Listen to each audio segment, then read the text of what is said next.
So இன்னைக்கு பணத்தை பற்றி உங்களோட பேசலாம் அப்படின்னு சொல்லி யோசிச்சிருக்கிறேன். அதுக்கு முன்பதான் 2 ப்ரொஃபட்டிக்கலான வார்த்தை ஆண்டவர் கொடுத்தார். அதை சொல்லலைன்னா நான் சபிக்கப்பட்டவன் மாதிரி ஒரு ஃபீல் வந்துடும் எனக்கு. அதனால் ஒரு ப்ரொஃபட்டிக்கல் சாங் பாடி ஸோ அந்த ப்ரொஃபட்டிக் டிக்ளரேஷன் பண்ணிவிட்டு அதுக்கப்புறம் உங்களுக்கு பணத்தை கொடுத்து தானே தேவனுடைய சித்தம், தேவனுடைய வார்த்தை, அதுக்கு நம்ம என்ன செய்யணும் அப்படிங்கிறத நான் உங்களோட பகிர்ந்து கொள்ள போகிறேன். அநேக பணத்தை கொடுத்து தானே செய்திகளை நான் பேசியிருக்கிறேன் இங்கே யூடியூப்பில், அதை நீங்கள் கேட்கலாம். ஸோ புதுசாக இப்போ தான் ஜாயின் பண்ணியிருக்கிறேன், இந்த முறை தான் இந்த மாதிரி கூகுள் மீட்டில் வந்திருக்கேன் அப்படின்னு சொன்னால் உங்களை நான் இயேசு கிறிஸ்துவின் நாமத்தினாலே வாழ்த்தி வரவேற்கிறேன். கர்த்தர் நல்லவர். இந்த நாளிலிருந்து உங்கள் வாழ்க்கையில் ஒரு புதிய அத்தியாயத்தை தேவன் துவங்குவார். ஏமே இப்போ தான் ஃபஸ்ட் டைம் யூடியூப்பில் பார்க்குறேன் அப்படின்னு நீங்கள் பார்த்துட்டு இருக்கிறீங்கன்னா உங்களுக்கு ஒரு வாழ்த்துதலை நான் சொல்கிறேன். ஒரு நியூ சீசன் உங்கள் வாழ்க்கையில் உண்டாக போகுது. ஏமே நாங்கள் ரொம்ப நாளாக வந்துட்டு இருக்கோம் பிரதர், அப்போ எங்களுக்கு நான் உங்களுக்கும் சேர்த்து தான் சொல்கிறேன். நியூ சீசன் உண்டாக போகுது. ஏமே ஹல்லேலூயா. உண்டாக்கினவர் மறப்பதில்லை. வேதம் சொல்லுது நாம் அவரால் நட்டப்பட்ட ஜனங்கள் அப்படின்னு வேதம் சொல்லுது. ஏமே நீர்க்கால்களின் ஓரமாய் நடப்பட்ட ஜனங்கள் அப்படின்னு சொல்லுது. நான் ஏதோ ஒரு காட்டுக்குள்ள தன்னால முளைச்ச ஒரு காட்டு செடி கிடையாது. நான் ஏதோ ஒரு காட்டு மிருகம் கிடையாது. என்னை தேவன் சிருஷ்டித்தார், என்னை தேவன் நட்டினார். ஆமே நான் அதை கொஞ்ச நாளாக சொல்லிக்கிட்டே இருக்கிறேன், மறுபடியும் அதை ரிமைண்ட் பண்ணுறேன். நான் யார் அப்படின்னா, எல்லாரும் சொல்லுங்க, நான் யார் அப்படின்னா, காட்டுல ஏதோ ஒரு பறவை போட்ட எச்சத்தினால உண்டான ஒரு செடியோ ஒரு கொடியோ ஒரு மரமோ கிடையாது. ஏமே நான் தேவனுடைய கைப்பாட்டால் நட்டப்பட்ட அவருடைய தோட்டத்தில் இருக்கிற செடியை போல் இருக்கிறேன். நீர்க்கால்களின் ஓரமாய் நடப்பட்டவனாய் நான் இருக்கிறேன். என்னை கேர் பண்றதுக்கு ஒருத்தர் இருக்கிறார். சத்தமா சொல்லுங்க பார்க்கலாம். உங்க சூழ்நிலைகள் யுவர் கேர் ஆஃப் பிளாட்ஃபார்ம் அப்படின்னு சொல்லி ஒரு சத்தம் எழுப்பலாம். உன்னை கேர் பண்றதுக்கு யாருமே இல்லைன்னு ஒரு சத்தம் எழுப்பலாம். அது காது கிளியிற அளவுக்கு ஒரு சத்தத்தை எழுப்புங்க இந்த நேரத்தில். ஏமே ஹல்லேலூயா. என்ன தேவன் கேர் பண்றார். என்னை சிருஷ்டித்தவர் என்னை கேர் பண்றார். என்னை உண்டாக்கினவர் என்னை கேர் பண்றார். ஹல்லேலூயா, ஹல்லேலூயா, ஹல்லேலூயா. ஸோ காட்டு மரங்களுக்கு கேரிங் கிடையாது. அதை யாரும் கேர் பண்ண மாட்டாங்க. அதுவாக வளரும். ஏதாவது மிருகங்கள் அதை பிச்சு போடும், அதை இல்லாமல் கூட ஆக்கும். சில மரங்கள் தப்பித்து ரொம்ப நாள் வளரும். ஆனால் நீங்களும் நானும் அப்படி கிடையாது. தேவனால் நடப்பட்ட கேதுருக்களும் சந்தன மரங்களாக இருக்கணும். யூஸ்ஃபுல்லாக அந்த உலகத்தில் தேவன் நம்மளை வைத்திருக்கிறார். உங்கள் வேலை பார்க்குற ஸ்தலத்தில் யூஸ்லெஸ்ன்னு பேர் எடுத்தீங்கன்னா நீங்கள் சொல்லுங்கள், என்னை யூஸ்ஃபுல்லாக இருக்கும்படியா தேவன் இந்த உலகத்தில் வைத்திருக்கிறார். குடும்பத்தில் யூஸ்லெஸ்ன்னு பேர் எடுத்துட்டேன்னா நீங்கள் இதை சொல்லுங்கள், நான் ஏதோ ஒரு விதத்தில் வாசனை திரவியமாகவும் சுவையூட்டக்கூடிய ஒரு மனிதனாகவும் தேவன் என்னை சிருஷ்டித்திருக்கிறார். I am not a waste fellow, I am not a waste land. Amen, hallelujah. நான் புறம்போக்கு கிடையாது. தேவனுடைய இரத்தத்தினால விளக்கரையமாய் கொள்ளப்பட்ட விளைநிலமாய் நான் இருக்கிறேன். ஆமா பாருங்க, ஒரு புறம்போக்க ஒரு லேண்டை யாராவது பத்திரம் போட்டுட்டாங்கன்னா ஒவ்வொரு 5 வருஷத்துலையும் அது 3 மடங்கு 4 மடங்கு இப்படியெல்லாம் அதோடைய விலை உயர்ந்துகிட்டே இருக்குது. பாருங்க, விலை உயர்ந்துகிட்டே இருக்குது. வேதம் சொல்லுது நீங்களும் நானும் அவருடைய இரத்தத்தினால மீட்கப்பட்டவர்களா இருக்கிறோம் அப்படின்னு. ஏமே உங்க பின்னாடி ஒரு பிரைஸ் டேக் இருக்குது, அது பிளட் ஆஃப் ஜீசஸ் அப்படின்னு இருக்குது. அப்போ பாருங்க, புறம்போக்கு நிலமே இவ்வளவு விலை கூடிக்கிட்டே இருக்குதுன்னா அவருடைய இரத்தத்தினால பொண்ணும் வெள்ளியும் நம்மளை மீட்க முடியாதுங்கிறதுனால, அதெல்லாம் விட நம்ம ரொம்ப காஸ்ட்லி அப்படிங்கிறதுனால அவர் ரத்தம் தான் அந்த உலகத்திலே ரொம்ப காஸ்ட்லி. கிடைக்காத ஒரு விஷயத்தை கொடுத்து என்ன பண்ணியிருக்கிறார், நம்மளை வாங்கியிருக்கிறாருன்னா, ஓப்பனா சொல்றேன், அவருடைய இரத்தத்தை விட தேவன் என்னை நேசிக்கிறார். இதெல்லாம் கிறிஸ்தவ மதத்துக்கு புரியவே செய்யாது. பாருங்க, இது கிறிஸ்தவ மதம் கேட்டுச்சுன்னா நம்மளை வேற மாதிரி சித்தரிக்கும். பாருங்களேன், 1 லட்ச ரூபா கொடுத்து நான் ஒரு பொருளை வாங்குறேன்னா என்ன அர்த்தம்? அந்த பொருள் 1 லட்சத்தை விட விலை கூட தான், 1 லட்சத்தை விட விளையாடப்பட்டது. அதோடைய அப்ரிசியேஷன் என்ன ஆகிட்டு இருக்குது, கூடிக்கிட்டே இருக்குது. நான் அதை கொடுத்து வாங்குறேன் அப்படின்னு சொன்னா இன்னும் கொஞ்ச நாள் கழிச்சு பார்த்தா அந்த லேண்டுக்கு வேல்யூ கூட இருக்கும். ஆனா அந்த பணத்துடைய வேல்யூ என்ன ஆயிருது, குறைஞ்சு போயிருது. பாருங்க, குறைஞ்சு போயிருது. பாருங்க, இப்போ ரத்தம் எப்படி இருக்குது, உலகத்திலேயே காஸ்ட்லியானது அதுதான். உலகத்திலேயே காஸ்ட்லியானது அவருடைய பிளட் தான். பாருங்க, அதை கொடுத்து என்ன பண்ணியிருக்காரு, நம்மளை மீட்டிருக்கிறாருன்னா நம்ம எவ்வளவு இம்பார்ட்டண்டா இருந்தா அதை மீட்டிருப்பார். அதை கம்பேர் பண்ணும்போது நான் பெரியவங்கிறதுனால தான் அதை கொடுத்து அவர் என்னை மீட்டிருக்கிறார். ஹல்லேலூயா, ஹல்லேலூயா, ஹல்லேலூயா, ஹல்லேலூயா. இயேசுவை கம்பேர் பண்ணும்போது ஒரு படி கூட தேவன் அந்த மரியாதை குறைச்சலாகவோ அன்பு குறைச்சலாகவோ இந்த உலகத்துல தேவன் என்னை வைக்கவில்லை. இயேசுவையே அவர் கொடுக்குறாரு அப்படின்னு சொன்னா நான் எவ்வளவு இம்பார்ட்டன்டான ஒரு ஆளா இருக்கணும். நீங்களும் நானும் பரலோகத்துல அவ்வளவு விலையேற பெற்றவர்களா இருந்ததுனாலதான் சொந்த குமாரன் என்றும் பாராமல் அவரையே கொடுத்து நம்மை மீட்டிருக்கிறார். ஏமே ஹல்லேலூயா. அதனால உங்களை குறித்துதானே ஒரு பார்வை ரொம்ப முக்கியமா இருக்குது. நீங்க விலையேற பெற்றவன் என்கிற பார்வை ரொம்ப முக்கியமா இருக்குது. ஏமே ஹல்லேலூயா. உங்க சூழல் கேட்டுட்டு இருக்கணும் பாருங்க. உங்களுடைய சிச்சுவேஷன்ஸ் இந்த வார்த்தையை கேட்கணும். உங்க வாயிலிருந்து புறப்படுகிற இந்த வார்த்தையை உங்க சிச்சுவேஷன்ஸ் கேட்டு அவமானப்பட்டு போகணும். சூழ்நிலைகளை உங்களை அவமானப்படுத்தி உட்கார்ந்துருக்குன்னா நீங்க சொல்லுங்க, என்னை கேர் பண்றதுக்கு என்னை உண்டாக்கினவர் இருக்கிறார். ஹல்லேலூயா. ரத்தம் சிந்தி என்னை மீட்டவர் இருக்கிறார். ஏமே ஹல்லேலூயா, ஹல்லேலூயா, ஏமே ஹல்லேலூயா. விழுந்து போன தாவீதின் கூடாரத்தை நான் மீண்டும் எழுப்பி கட்டுவேன் அப்படின்னு ஆண்டவர் சொல்லி இருக்கிறாரு. பாருங்க, அது என்ன? விழுந்து போன தாவீதின் கூடாரம். எப்பவும் பாரு டான்ஸு, விசிலு, பாட்டு, துதி, ஆராதனை அப்படின்னாலே எப்பவும் டான்ஸு, எப்பவும் அந்த ட்ரெடிஷ்னல்ல இருந்து வெளியில வந்து ஒரு கொண்டாட்டத்தை கொண்டு வந்தான் பாருங்க தாவீது. அவனுடைய வொர்ஷிப் மெத்தடு. எல்லாரும் வந்து புறஜாதிய துரத்திக்கிட்டு இருக்கும் பொழுது ஓபேத் ஏதோம என்ன பண்றான்? வொர்ஷிப்புக்குள்ள கொண்டு வந்து நிப்பாட்டுறான் பாருங்க. புறஜாதிகளும் தேவனை வந்து தொழுது கொள்ளும்படியான ஒரு வாய்ப்பை என்ன பண்றான்? ஏற்படுத்தி கொடுக்குறான். ஆயிரக்கணக்கான மியூசிஷியன்ஸ், ஆயிரக்கணக்கான பேர் நின்று தேவனை தாராளமா ஆராதிக்கலாம்ப்பா. இதுல வந்து ஒண்ணு விதிவிலக்கு கிடையாது. எவனுக்கு மனது இருக்கிறதோ அவன்லாம் வந்து தேவனை துதிக்கலாம், ஆராதிக்கலாம், அவர் நன்மையை பாடி கொண்டாடலாங்கிற ஒரு பெரிய கூடாரத்தை எழுப்பி விட்டான் பாருங்க. கொஞ்ச நாள் கழிச்சு பார்த்தா அதெல்லாம் இல்லாம ஆகி போச்சு. ஜனங்கள் வந்து பாகால சேவிக்கிறவும் தேவனற்ற ஜனங்களா மாறி போகவும் அது படிப்படியா குறைஞ்சு வந்துருச்சு. இப்ப ஆமோஸ் தீர்க்கதரிசன புத்தகத்துல அவர் சொல்றாரு, இப்படி விழுந்து போன இந்த தாவீதின் கூடாரத்தை நான் மீண்டுமா எழுப்பி கட்டுவேன் அப்படிங்கிறார். யார் மூலியமா? நான் சொல்றேன், உங்க மூலியமாவும் என் மூலியமாவும் தான் மீண்டும் ஒரு ஆடல் பாடல் சத்தத்தோட ஒரு பெரிய கொண்டாட்டத்திற்குள்ள தேவன் நம்மளை கொண்டு போறார். துதினா இப்படி இருக்கணும்யா. எவ்வளவு மகிழ்ச்சியா தேவனை ஆராதிக்கிறாங்க பாரு. இது என்ன மெத்தடு? இது பைபிளே இல்லாத மாதிரி இருக்கு. என்ன தப்பே கிடையாது.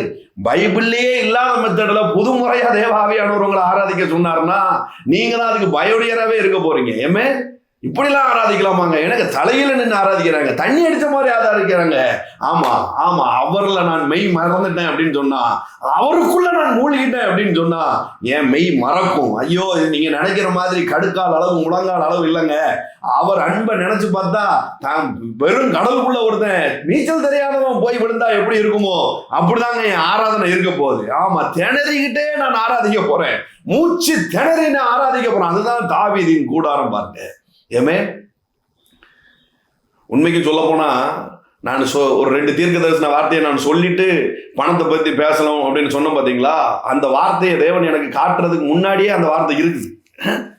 நான் சொல்ல வந்த வார்த்தை என்ன அப்படின்னு சொன்னா, ஆமோஸ் 9வது அதிகாரம் 13வது வசனம். ரெடியா இருக்கீங்களா தீர்க்க தரிசன வார்த்தையை கேட்கறதுக்கு?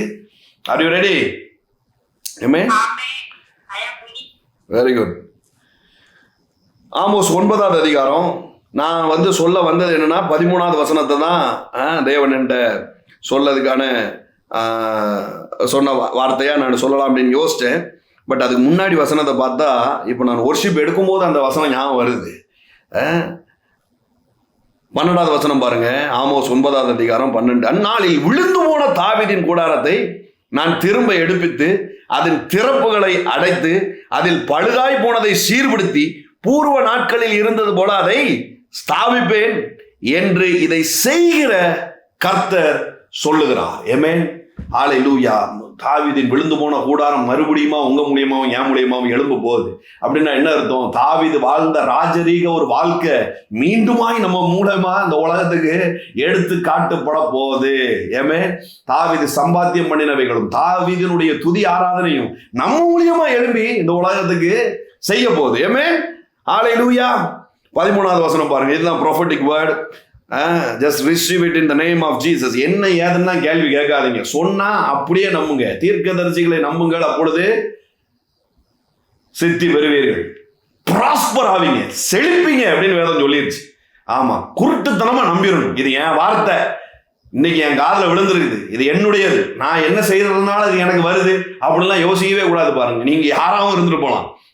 நீங்க இந்த நிமிஷத்துக்கு முன்னாடி வரைக்கும் கொடூரமான ஒரு விஷயத்த செய்துட்டு வந்த ஒரு நபரா கூட இருக்கலாம். பாருங்க, நீங்க இப்போ இருக்கிறது தேவ சமூகம். ஏமே, இப்போ நீங்க நிற்கிற இடத்துல ரத்தம் வழிஞ்சு உங்களை சுத்திகரித்துட்டு இருக்கு. ரத்தம் உங்களுடைய பாவங்கள உங்களை கழுவிக்கிட்டே இருக்கு. அவர் பிரசனம் ஒரு அருவி மாதிரி இருக்குது. பாருங்க, நீங்க உள்ள வந்துட்டீங்கன்னா அது கிளென்ஸ் பண்ண வேண்டிய அது வேலையை அது பண்ணிருது. ஏமே, ஆலையா, அதுக்கு தெரியாது நீ நல்லவனா கெட்டவனான்னு. அது பிரசனத்துக்குள்ள வந்த மனிதன், அவ்வளவுதான், அது அப்படிதான் எடுக்கும். ஏமே, அந்த இடத்துக்குள்ள வந்துட்டா அந்த குளிர் வாட்டும். உங்களை வெளியில இருக்கிற எந்த சூழலும் வாட்டாது. நான் உங்களுக்கு கர்த்தருடைய தீர்க்கதரிசியா சொல்றேன், இப்பவும் நீங்கள் நீதிமான்களா இருக்கிறீர்கள். ஹல்லேலூயா. இப்பவும் நீங்க வெளிச்சத்தின் பிள்ளைகளா இருக்கிறீங்க. இப்பவும் நீங்கள் தேவனுடைய புத்திரரா இருக்கிறீங்க. இப்பொழுதும் அவருக்கு சீஷர்களா நீங்கள் இருக்கிறீங்க. இப்பவும் நீங்க பரிசுத்தவான்களா இருக்கிறீங்க. இப்பொழுதும் நீங்கள் கழுவப்பட்ட ஜனமா இருக்கிறீர்கள். ஹல்லேலூயா. இப்பவும் நீங்க ஆசீர்வதிக்கப்பட்ட ஜனமா இருக்கிறீர்கள். இப்பொழுதும் நீங்கள் ஆசீர்வதிக்கப்பட்ட ஜனமா இருக்கிறீர்கள். ஆகவே இப்போ நான் சொல்லக்கூடிய இந்த வார்த்தை உங்க வாழ்க்கையில 100% உங்களுடைய வார்த்தையா இருக்குது. ஆமென். ஹல்லேலூயா. 13வது வசனம் பாருங்க. இதோ உழுகிறவன் அறுக்கிறவனையும் திராட்சை பழங்களை ஆலையாடுகிறவன் விதைக்கிறவனையும் தொடர்ந்து பிடித்து பர்வதங்கள் திராட்சரசமாய் வடிகிறதும் மேடுகளெல்லாம் கரைகிறதுமான நாட்கள் வரும் என்று கர்த்தர் சொல்லுகிறார். ஹல்லேலூயா. புரியல? ஒண்ணு இல்ல, ஒரு கண்டினியூஸான ஒரு ப்ராசஸ் நடக்க போகுது அப்படின்னு ஆண்டவர் சொல்றாரு. தட் மீன்ஸ் உங்க ஸ்டக் பொசிஷன் எல்லாம் இன்றைக்கு பிரேக் ஆக போகுது. ஏமே, உங்களுடைய ஸ்டக் கண்டிஷன் எல்லாம் இப்போ பிரேக் ஆக போகுது. உழுகிறவன் அறுக்கிறவனையும் திராட்சை பழங்களை ஆலையிடுகிறவன் விதைக்கிறவனையும் தொடர்ந்து பிடித்து. உங்களுக்கு தெரியுமா, ஒரு விளைச்சல் ஆகுதுன்னா ஒருத்தன் விதைக்கிறான், ஒருத்தன் வந்து அறுவடை பண்றான், அதை கொண்டு போய் ஒருத்தன் மார்க்கெட் பிளேஸுக்கு கொண்டு போகிறதுக்கு ஒரு தரகர் இருக்கிறான். மார்க்கெட்டுக்கு வந்ததுக்கு பிறகு அதை கடைகளுக்கு பிரித்து கொடுக்கக்கூடிய ஒரு ஏஜென்ட் ஒருத்தன் இருக்கிறான். அதுக்கப்புறம் சேல்ஸ் பர்சன் ஒருத்தன் இருக்கிறான். அவன்கிட்ட இருந்து என்ன ஆகுது, கஸ்டமருக்கு போகுது. நார்மலாக ஒரு ப்ராடக்ட் மேனுஃபேக்சரிங் ஆகி அது கஸ்டமருக்கு டெலிவரி ஆகிறதுக்குள்ள இவ்வளவு ப்ராசஸ் இருக்குது பார்த்தீங்களா. இதில் ஏதாவது ஒரு பார்ட் அசைஞ்சிட்டு அப்படின்னு சொன்னால் என்ன ஆகுது, எங்கேயும் லாஸ், எங்கேயும் லாஸ். கஸ்டமருக்கும் லாஸ் ஆகுது, கிளையண்ட்டுக்கும், மேனுஃபேக்சருக்கும் லாஸ் ஆகுது, கஸ்டமருக்கும் லாஸ் ஆகுது. பாருங்க, இவனுக்கு கிடைக்க வேண்டிய பொருள் கிடைக்கல, இவனுக்கு என்ன ஆகுது, பொருள் தேங்கிக்கிட்டே இருக்குது. ஏதாவது ஒரு பார்ட் அசைஞ்சிட்டுனா இது நடக்குது. பாருங்க, நான் சொல்றேன், இந்த எல்லா பார்ட்டையும் தேவன் தொடர்ந்து கிளியர் பண்ண விரும்புகிறார். எந்த இடத்துல ஸ்டக் ஆயிருக்குன்னு உங்களுக்கே தெரியாம இருக்கலாம். அதனால சில விஷயங்கள் லேக் ஆகி போய் இருக்கலாம். அதனால சில விஷயங்கள் ஸ்டோர் அப் ஆகி போய் இருக்கலாம். அதனால சில விஷயங்கள் தேக்க நிலையில இருக்கலாம். ஆனா நான் உங்களுக்கு கர்த்தருடைய தீர்க்கதரிசியா சொல்றேன், இன்றைக்கு தொடர்ந்து பிடிப்பார்கள் என்று எழுதியிருக்கிறது. தொடர்ந்து பிடித்து பர்வதங்கள் திராட்சரசமாய் வடிகிறதும் மேடுகள் எல்லாம் கரைகிறதுமான நாட்கள் வரும் என்று கர்த்தர் சொல்லுகிறார். ஹல்லேலூயா, ஹல்லேலூயா, ஹல்லேலூயா.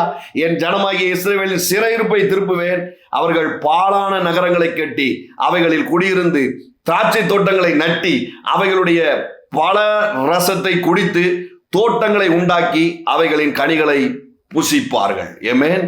இனி கண்டினியூஸா உங்களுடைய ப்ராஜெக்ட்ஸ் மூவ் ஆகிட்டே இருக்க போகுது. கண்டினியூஸாக உங்களுடைய வருமானங்கள் வந்துகிட்டே இருக்க போகுது.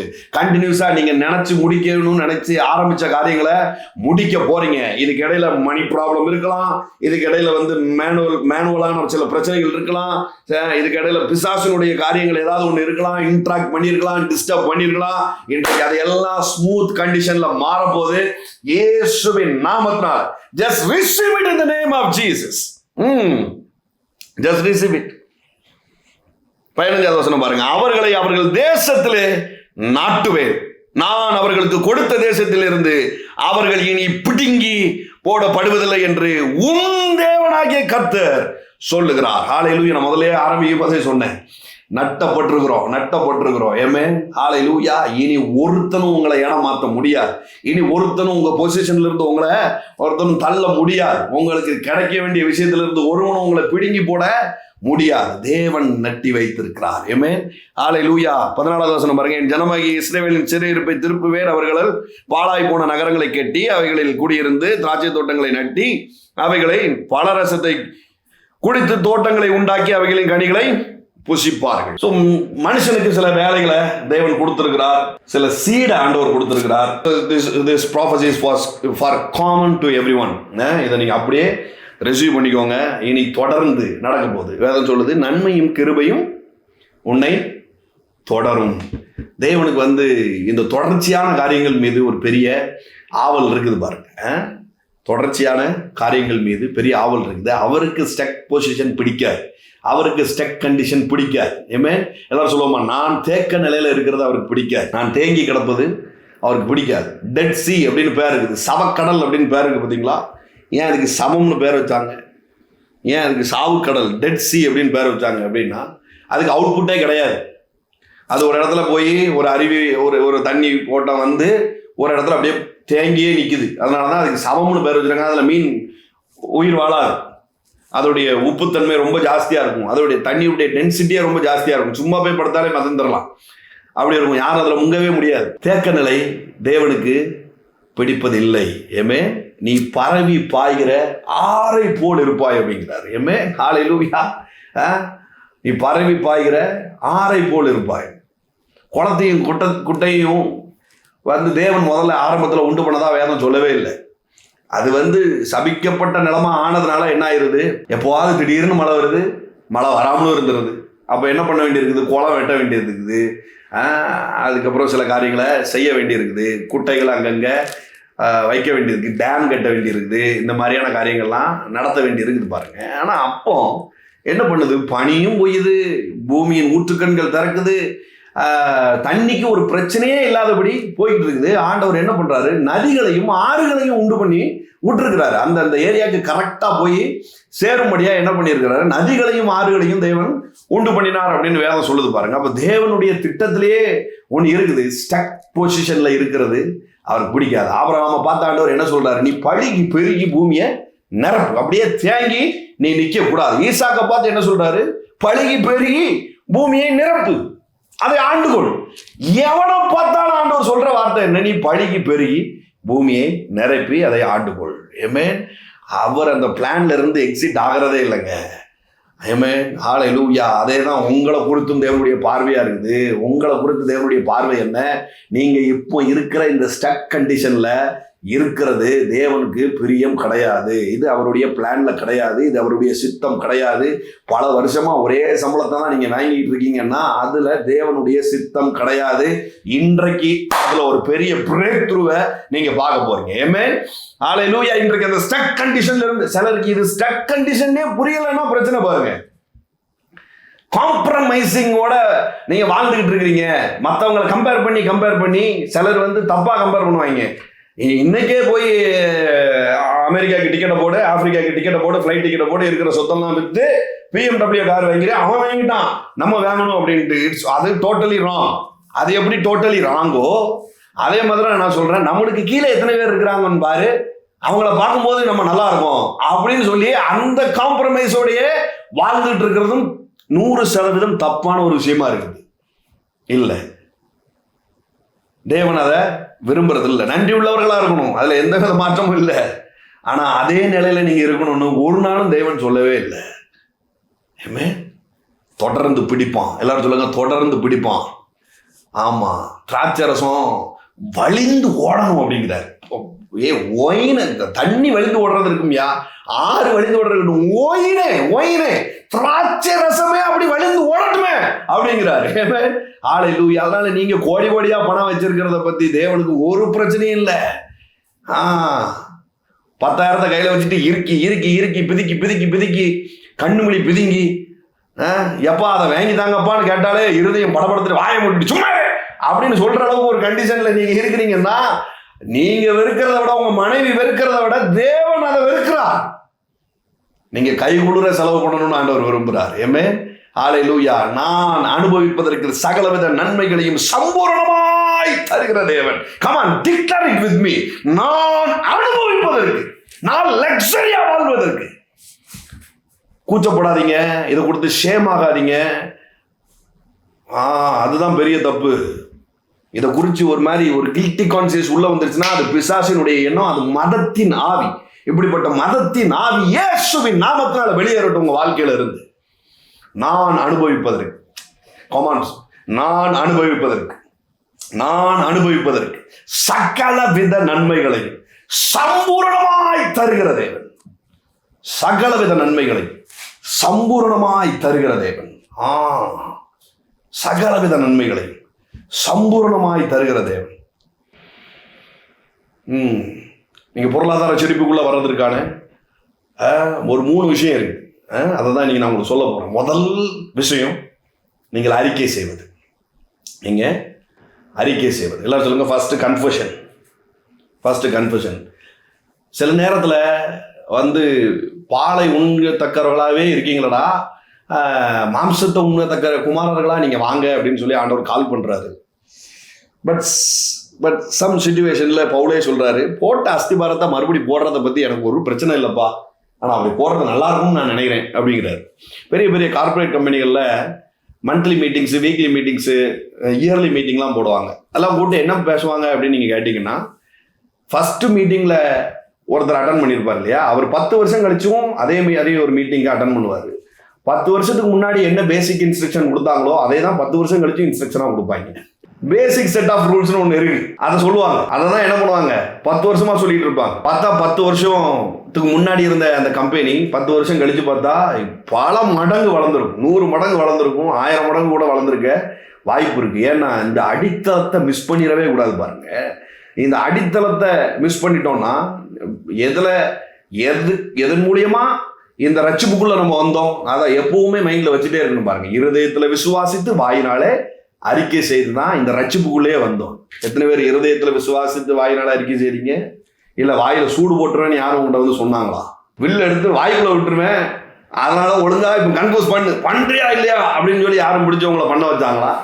இல்ல. பாருங்க, அவர் நம்மகிட்ட பேசினார். இல்ல சொல்லுங்க, இயேசு என்கிட்ட பேசினதுனாலதான், பரிசுத்த ஆவியானவர் என்கிட்ட பேசினதுனாலதான் நான் ரட்சிப்புக்குள்ள வந்தேன். பாருங்க, என் இருதயத்தை அவர் செம்மையாக்கி இருதயத்தின் நிறைவினால வாய் பேசி என்ன பண்ணுச்சு, இதை இயேசு தான் என்னுடைய ஆண்டவர் அப்படின்னு நான் டிக்ளேர் பண்ணி அதை எல்லாருக்கும் முன்னாடி ஞானஸ்தானம் எடுத்து என்ன பண்ணேன், அறிக்கை செய்து இந்த ரட்சிப்புக்குள்ள நான் வந்தேன். இப்போ பண விஷயத்திலையும் ஒரு பெரிய ரட்சிப்பு உண்டாக வேண்டி இருக்குது. தரித்திரத்திலிருந்து ஒரு பெரிய ரட்சிப்பு உண்டாக வேண்டி இருக்குது. இதுக்கு என்ன மெத்தடு? இதுக்கும் அதே மெத்தடு தான்.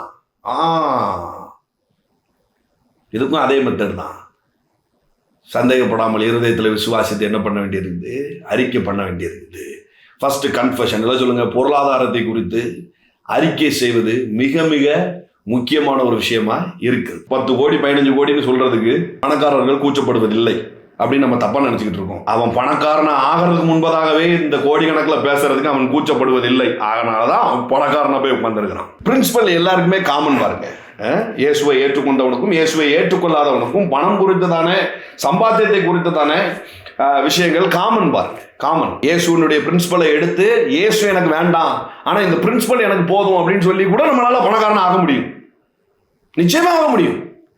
கண் கூட நடந்துகிட்டு தான் இருக்குது. இயேசுவை சொந்த ரட்சகராக ஏற்றுக்கொள்ளாத எத்தனையோ ஜனம் கோடீஸ்வரனா இருக்குது.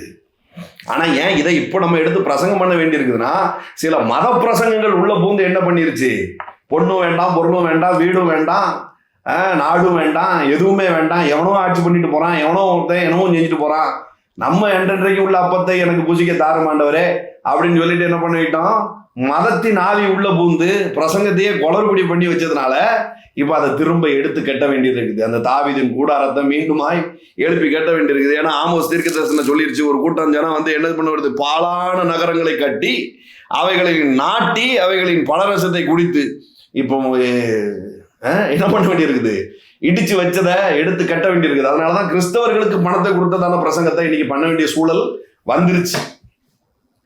ஏமே, பட் டோன்ட் வரி, ரொம்ப நாள் ஆயிடுச்சு பிரதர், ரொம்ப வருஷம் ஆயிடுச்சு பிரதர், நீங்க லேட்டரா வந்து இதெல்லாம் என்கிட்ட சொல்றீங்க பிரதர், எல்லாம் எல்லாம் மீறி போயிடுச்சு பிரதர்.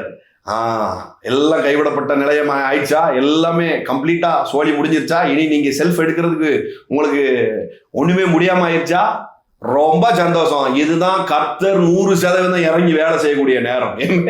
அல்லேலூயா. கப்பல் தட்டிருச்சுங்க, ஒன்னும் வருத்தப்படாதீங்க, இதுக்கு மேல கீழே இறங்கவே முடியாது. தர தட்டிருச்சு இல்ல, அதுக்குள்ள போகவே முடியாது. அப்ப இனி மேல எழும்ப மட்டும்தான் முடியும். அல்லேலூயா. இனி மேல எழும்பதான் முடியும். எல்லாரும் சொல்லுங்க, இனி மேல மட்டும்தான் எழும்ப போறேன். இனி மேல எழும்பத்தான் முடியும்.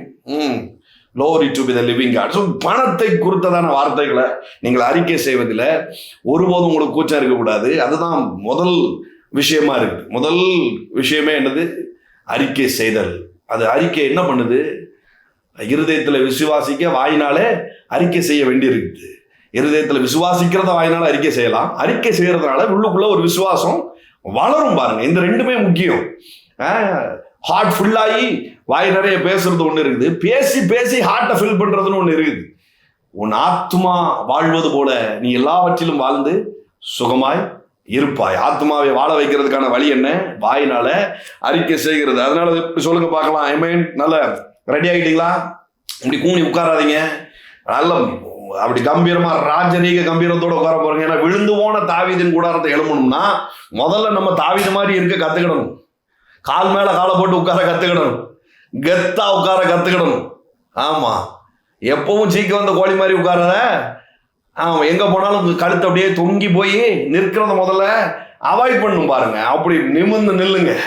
ஏன்னா விழுந்து போன தாவீதின் கூடாரம் என் மூலியமா எழும்ப போகுது.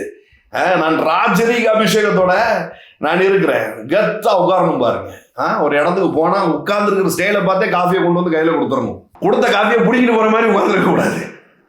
பார்க்கவே சரியில்லையே, பயவுள்ள மொழியே ஒரு மாதிரி இருக்குல்ல, தம்பி காஃபியை திரும்ப கொடுங்க அப்படிங்கிற அளவுக்கு உட்காந்துடக்கூடாது. பாருங்க, போனா கெத்தா உட்காரணும். பாருங்க, ஆமா, நீட்டா போகணும். ஒரு இடத்துக்கு போகும்போது நல்ல கிளீன் ஷேப் பண்ணி போங்க. இல்லைன்னா தாடியை நல்லா ட்ரிம் பண்ணி அழகாகி போங்க.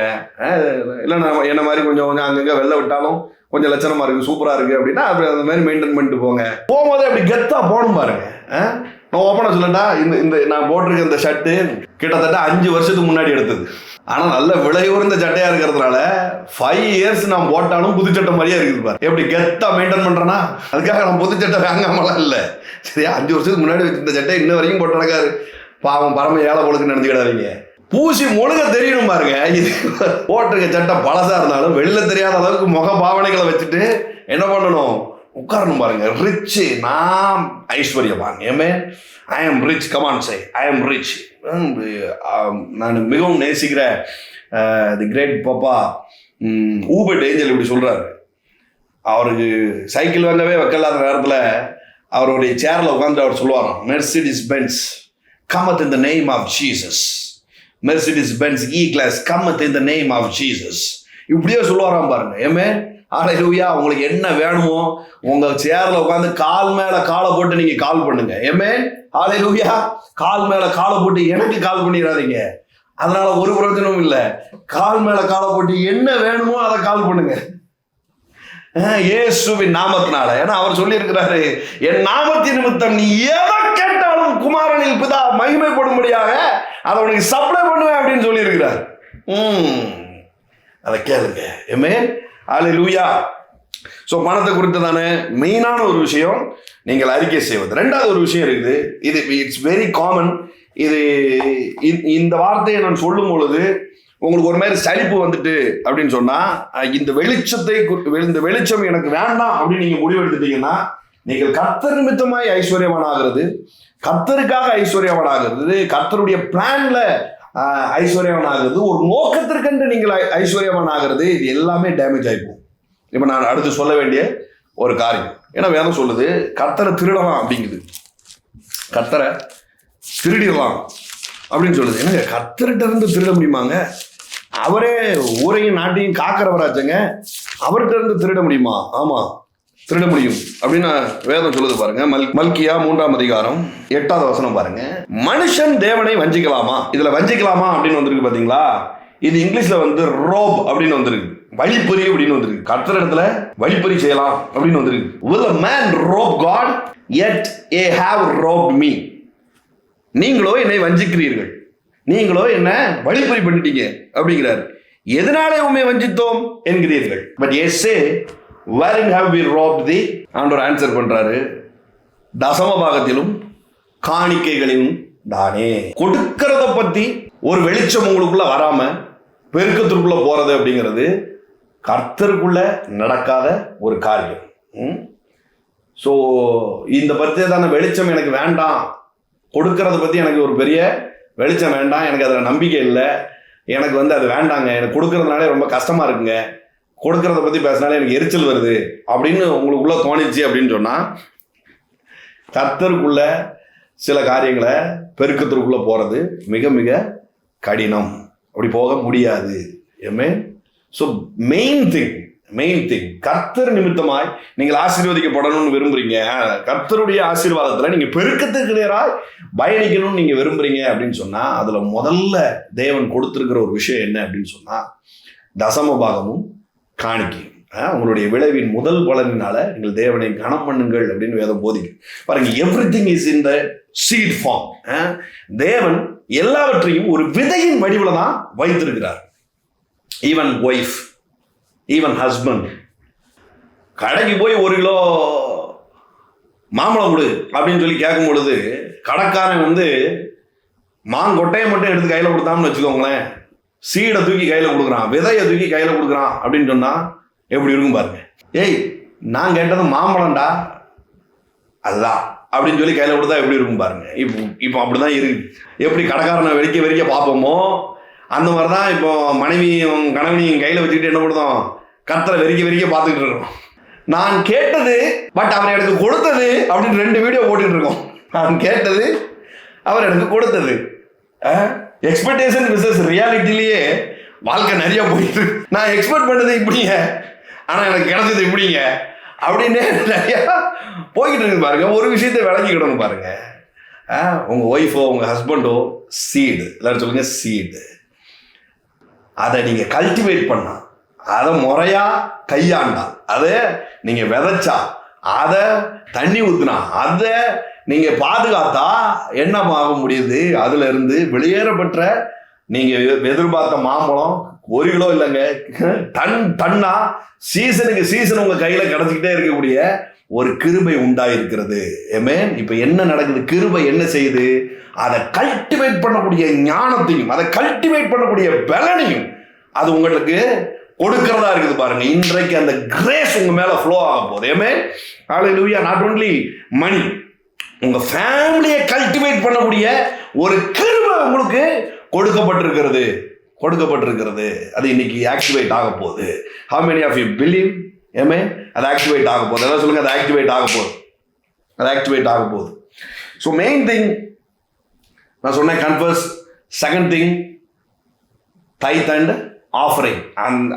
அதை எடுத்து வைக்கிறதுக்கான மனதை இன்னைக்கு இப்பவே நீங்க ஆண்டவர்கிட்ட கேட்டுருங்க. ஆமென்.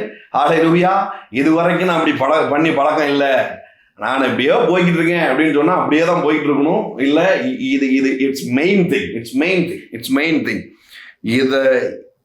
இதுதான் என்ட்ரன்ஸே. இது உள்ள வந்ததுக்கு அப்புறம் தான் எப்படி செழிக்கலாம், எங்கெங்கெல்லாம் செழிக்கலாம் அப்படிங்கிற விஷயங்கள்லாம் இருக்குது பாருங்க. So everything is in the seed form. எல்லாமே விதையின் வடிவில் இருக்குது. ஆண்டவர் எடுத்த உடனே லட்சக்கணக்கான ஜனங்களை, கோடிக்கணக்கான ஜனங்களை உண்டு பண்ணல. ஆதாம் ஏவாள் என்கிற ஒரு குடும்பத்தை தான் உண்டு பண்ணார். அதுல இருந்து தான் மல்டிப்ளிகேஷனுக்குள்ள போகுது பாருங்க. நோவா காலத்துல ஆண்டவர் என்ன பண்றாரு, சீடை எடுத்து சேகரிச்சு வை அப்படிங்கிறார். எல்லாவற்றிலும் கலப்பினம் இல்லாதவைகளை என்ன பண்ணு, ஒரிஜினல் சீடா ஒவ்வொரு ஜோடியா என்ன பண்ணு, உன்னுடைய பேழைக்குள்ள நீ சேரு அப்படிங்கிறாரு. அவருக்கு தெரியும் அது ஒண்ணு இருந்தாலே அது வர்த்திக்கும், அது பெருக்கத்திற்குள்ள போகும் அப்படின்னு. So everything is in the seed form அப்படின்னு சொன்னா, உங்க கையில் இருக்கிற money is in the seed form. நான் இன்னைக்கு ஒரு விஷயத்த ஆரம்பத்திலே சொல்லிடுறேன். இது வரைக்கும் உங்களுடைய ஜெபம் இவ்வளவு வேணும் அப்படின்னு இருக்குது இல்லையா, இதெல்லாம் எனக்கு நடக்கணும், இதெல்லாம் எனக்கு செய்யுங்க அப்படிங்கிற ஜெபம் மாறி இன்னையிலிருந்து பணத்தை கொடுத்ததானா உங்களுடைய ஜெபம் எப்படி இருக்க போகுது அப்படின்னா, நான் விதைக்கணும் ஆண்டவரே, எனக்கு இத்தனை கோடி விதைக்கணும் ஆண்டவரே, அதை எனக்கு சப்ளை பண்ணுங்க அப்படின்னு சொல்லி பாருங்க. நான் சொல்றேன், நிச்சயமா உங்க கரங்கள்ல சேரும். நீங்கள் எவ்வளவு விதைக்கணும் நிர்ணயிக்கிறீங்களோ அது உங்களுடைய கரங்கள்ல செய்யும். இதுதான் ராஜ்யத்தின் அணுகுமுறை, இதுதான் ராஜ்யத்தின் போக்கா இருக்குது. ராஜ்யத்தின் அடிப்படையில் நீங்க ஐஸ்வர்யத்தை உங்களுக்குள்ள ஈர்க்கிறதுக்கு இதுதான் வழியா இருக்குது. ஆமென். ஹல்லேலூயா. இன்னிலிருந்து உங்க ஜெபம் மாறட்டும்னா, இந்த ஜெபத்தை நீங்க பண்ணிட்டீங்கன்னா உங்கள் தேவைகளுக்கான ஜெபத்தை நீங்க செய்ய வேண்டிய அவசியமே இருக்காது. உங்க தேவைகள் சந்திக்கப்படும்படியா ஒரு ஜெபத்தை நீங்க ஏறெடுக்க வேண்டிய அவசியமே இருக்காது. குறிப்பா பண விஷயத்துல, ஐ நீட் சீட். எல்லாம் சொல்லுங்க, I need seed. I need seed. Glory to be the living God. உங்களுடைய ஒவ்வொரு எண்ணங்களும், உங்களுடைய ஒவ்வொரு தாட்டும் என்னவா இருக்குன்னா ஒரு சீடா இருக்குது. இன்னைக்கு உங்களை சுத்தி நடக்கிற எல்லாமே அதனுடைய விளைச்சலா இருக்கு. நீங்க உங்களுடைய எண்ணங்களிலிருந்து, உங்கள் எண்ணங்களில் எவைகளை விதைத்தீர்களோ அதனுடைய அறுவடையை தான் இன்றைக்கு நீங்கள் சுத்தி பார்த்து கொண்டு இருக்கிறீர்கள். அதான் இன்னைக்கு நீங்க அனுபவிச்சுக்கிட்டு இருக்கிறீங்க. அதனால சொல்லுங்க, என் மனது ஒரு புறம்போக்கு அல்ல. என் மனது ஒரு புறம்போக்கு அல்ல. அதை கண்டவனும் விதைக்க அனுமதி கொடுத்துட்டா என்ன ஆயிருது? என்னெல்லாமோ உள்ள விதைக்கப்பட்டுருது பாருங்க. என்னெல்லாமோ உள்ள விதைச்சி காடாகி கரடு புரடாகி முள்ளாகி ஒரு மாதிரி ஆயிருது பாருங்க. ஆனால் தேவன் என்ன பண்ணியிருக்கிறார்னா, உன்னுடைய இருதயத்தை எல்லாவித காவலோடும் காத்துக்கொள் அப்படிங்கிறார். அதில் நீங்க என்ன விதைக்கணும்னு நினைக்கிறீங்களோ அதை மட்டும்தான் விதைக்க முடியா. என்ன பண்ணுங்க, அதை காத்துக்கொள்ளுங்க அப்படிங்கிறார். அதை காத்துக்கொள்ளுங்க, எல்லாவித பாதுகாவலோடும் அதை காத்துக்கொள். அது ஒரு garden. My heart is a garden. Come on say, my heart is a garden. என் இருதயம் ஒரு தோட்டமா இருக்கிறது. அது புறம்போக்கா இல்லை, அது தோட்டமா இருக்குது. ஒரு தோட்டம் அப்படின்னா அதுல அந்த தோட்டக்காரன் என்ன நினைக்கிறானோ அதெல்லாம் என்ன பண்ண முடியும்? நட்டி வைக்க முடியும், அதை நீர் பாய்ச்ச முடியும், அதை கிளென்ஸ் பண்ண முடியும், அதை கிளீன் பண்ண முடியும், அதை அழகுள்ளதாய் அது மாற்ற முடியும் பாருங்க. அதனாலதான் வார்த்தை எப்படி சொல்லுது, உன் இருதயத்தை எல்லா வித காவலோடும் நீ காத்துக்கொள். எதை நீ விதைக்கணும்னு நினைக்கிறியோ அதை மட்டும் நீ விதைக்க அனுமதி கொடு. மற்ற எவனும் எல்லாத்தையும் விதைக்கிற அளவுக்கு அப்படியே திறந்து விட்ட மாதிரி ஆயிராம எல்லா விதத்தையும் எப்படி காத்துக்கொள்றது? கர்த்தருடைய வசனத்தை உள்ள கொண்டு நீ நட்டிக்கோ அப்படிங்கிறாரு. பணத்தை குறித்ததான வசனத்தை நீங்க முதல்ல நட்ட ஆரம்பிச்சிட்டீங்கன்னா மற்றதெல்லாம் தன்னால பட்டு போக ஆரம்பிச்சிரும் பாருங்க. ஹல்லேலூயா. Glory to be the living God. So சில விதைகள், பணத்தை குறித்ததான சில விதைகளை நீங்க கல்டிவேட் பண்ணக்கூடிய கிருபையை இந்த நேரத்தில் உங்க மேல நான் டிக்ளேர் பண்றேன். Just receive it in the name of Jesus. 2 கொரிந்தியர் 8ஆம் அதிகாரம் அன்றியும் சகோதரரே, 1ஆவது வசனத்தில் நான் வாசிக்க பாருங்க. அன்றியும் சகோதரரே, மக்கதோனியா நாட்டு சபைக்கு தேவன் அளித்த கிருபையை உங்களுக்கு அறிவிக்கிறோம். சொல்லுங்க, தேவன் அளித்த கிருபை. There is some grace for Macedonia நாட்டு சபைக்கு தேவன் ஒரு கிருபையை பண்ணியிருக்கிறாரு. சொல்லுங்க, ஒரு கிருபையை பண்ணியிருக்கிறார். கமெண்ட் செய்ய, எனக்கு ஒரு கிருபையை பண்ணியிருக்கிறார். எனக்கு ஒரு கிருபையை தேவன் செய்திருக்கிறார். அவர்கள் மிகுந்த உபத்திரவத்தினாலே சோதிக்கப்படுகையில் கொடிய தரித்திரமுடையவர்களாய் இருந்தும் தங்கள் பரிபூர்ண சந்தோஷத்தினாலே மிகுந்த உதாரத்துவமாய் கொடுத்தார்கள். மக்கதோனியா சபைக்கு ஒரு கிருபையை அறிவிக்கிறார் அப்படின்னு கொரிந்து சபைக்கு என்ன பண்றாரு? பவுல் ஒரு லெட்டர் எழுதுறாரு.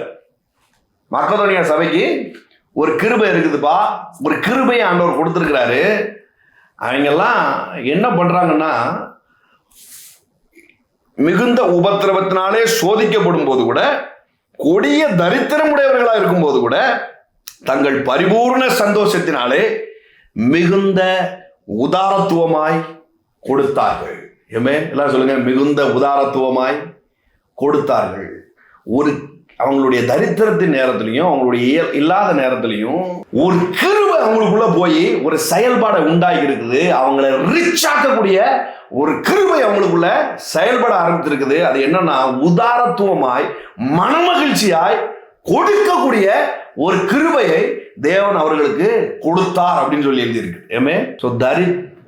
ஒரு மனுஷன் ஐஸ்வர்யவன் ஆகக்கூடிய இருக்கு, அவன் இருக்கிற நிலை ஒரு பெரிய விஷயம் இல்லை.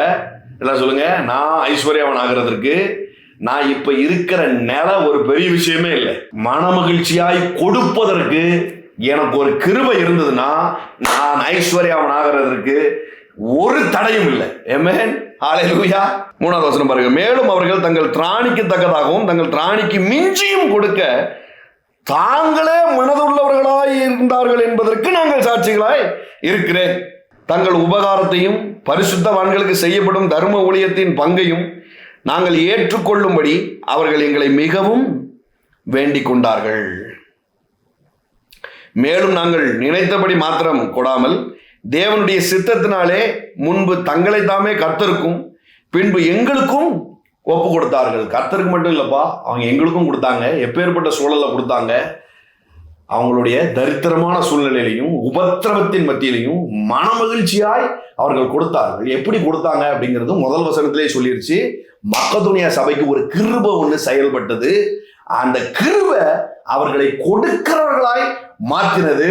அவர்கள் விதையின் மகத்துவத்தை விளங்கி கொண்டார்கள். இல்லாத போதும் கொடுக்கிறவர்களாய் அவர்கள் மாறினாங்க. அந்த கிருபை அவங்களுக்குள்ள செயல்பட ஆரம்பிச்சுட்டு அப்படின்னா என்ன அர்த்தம்? அவங்களுடைய ஐஸ்வர்யத்தின் வரத்தை இனி ஒருவனாலும் தடுக்க முடியாது. நான் உங்களுக்கு கர்த்தருடைய தீர்க்கதரிசியா டிக்ளேர் பண்றேன். உங்களுடைய இல்லாத போதும் நீங்க கொடுக்க மனதுள்ளவர்களாய் ஒரு கிருபை உங்களுக்குள்ள செயல்பட ஆரம்பிக்கும் போது நீங்கள் ஐஸ்வர்யவான் ஆவதை ஒரு கொம்பனாலையும் தடுக்க முடியாது, ஒரு சூழ்ச்சியினாலும் தடுக்க முடியாது, ஒரு அதிகாரத்தினாலும் தடுக்க முடியாது. ஏமே இந்த கிருபை தரித்திரமான சூழலையும் என்ன பண்ணுதான்? கொடுக்க வைக்கிறதாய் இருக்குதான் பாருங்க. 6வது வசனம் பாருங்க. அதனால் தீர்த்து இந்த தர்ம காரியத்தை உங்களிடத்தில் தொடங்கியபடியே அதை முடிக்கவும் வேண்டும் என்றவனை கேட்டுக்கொண்டோம். 7வது வசனம் பாருங்க. அல்லாஹ்வும் விசுவாசத்தினாலும் போதிப்பிலும் அறிவிலும் எல்லாவித ஜாக்கிரதையிலும் எங்கள் மேல் உள்ள உங்கள் அன்பிலும் மற்ற எல்லா காரியங்களிலும் நீங்கள் பெருகி இருக்கிறது போல. இந்த சபை, இந்த கொரிந்து சபை எல்லாவற்றிலையும் நல்லா தான் இருக்குது. அன்பு காட்டுது, விசுவாசிக்குது, ஆமைன்னு சொல்லுது, அல்லேலியா சொல்லுது, ஞானம் இருக்குது, போதிக்கிறவங்களுக்கே இப்படி பண்ணுங்களேன் அப்படின்னு சொல்ற அளவுக்குலாம் விஸ்டம் இருக்குது, ஜாக்கிரதையா இருக்குது, மற்ற எல்லா காரியங்களிலும் என்ன பண்ணுது? பெருகி இருக்கிறது போல இந்த தர்ம காரியத்திலும் பெருக வேண்டும். இது இங்கிலீஷ்ல எப்படி வந்திருக்குன்னா, இந்த கிரேஸ்லையும் நீ பெருகு அப்படிங்குது. எல்லாம் சொல்லுங்க, இந்த கிரேஸ்ல நீ பெருகு. மக்கதுனியா சபைக்கு எப்படி ஒரு கிரேஸ் இருந்ததோ அந்த மாதிரி ஒரு கிரேஸ்ல நீ என்ன பண்ணு? நீ பெருகு அப்படிங்கிறார். கொரிந்து சபையை பார்த்து சொல்றாரு, நீ எல்லாவற்றிலும் நல்லா தான் இருக்கிற, ஆனா நீ இதுல பெருகு. இந்த கிருபையில, எல்லாம் சொல்லுங்க, இந்த கிருபையில நான் பெருகணும். ஏமே ஹல்லேலூயா. விதைப்பு என்கிற கிருபையில நாம் பெருகணும். Come on, say, declare it with me. விதைப்பு என்கிற கிருபையில நான் இன்னைக்கு பெருகணும். நான் மறுபடியும் சொல்றேன், நான் உங்களுக்கு, நீங்க இவ்வளவு ரூபா தேவை அப்படின்னு சொல்லி ஒன்னு எழுதி வச்சிருக்கீங்கல்ல, அது உங்களுடைய சீடா மாற போகுது. ஏமே 1 கோடி ரூபா நான் விதைக்கணும் அப்படின்னு நீங்க 1 கோடி ரூபாய் எனக்கு தேவை அப்படின்னு நீங்க ஒரு சூழல்ல இருந்தீங்கன்னா, நான் சொல்றேன் 1 கோடி ரூபாய் விதைக்கக்கூடிய ஒரு கிருபையை தேவன் இன்றைக்கு உங்களுக்கு பாராட்ட போறார். ஏமே ஹல்லேலூயா. 1 கோடி ரூபாய் விதைக்கணும் அப்படின்னு சொன்னா என்ன வேணும்? 1 கோடி ரூபாய் வேணும் அப்படின்னு உங்களுக்குள்ள தோணுது இல்ல? அதான் தப்பு. பண பிரச்சனையில் இருக்கிறவங்களுக்கு பணம் கொடுத்தா பணம் ஒரு தீர்வாகாது.